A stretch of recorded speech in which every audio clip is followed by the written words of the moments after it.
মুসা নবী একদিন আল্লাহর কাছে কয়, আল্লাহ ফেরাউনে তো জালাম জ্বালায়, তুমি কি ফেরাউনকে গজব দিয়া ধ্বংস করতে পারো না? আমার আল্লাহ কয়, মুসা আমি ফেরাউনকে 4টা কারণে গজব দেই না। কয় কারণে? ফেরাউনকে 4টা কারণে গজব দেই না।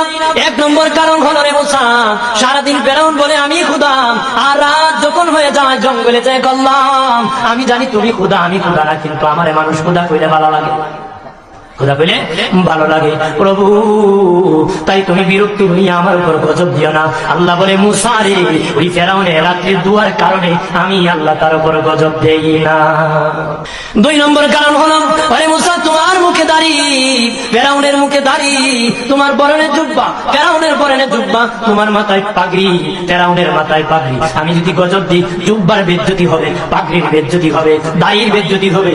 মুসা রে, ওই জুব্বার পাগড়ির ইজ্জত রক্ষার কারণে আমি আল্লাহ ফেরাউনকে গজব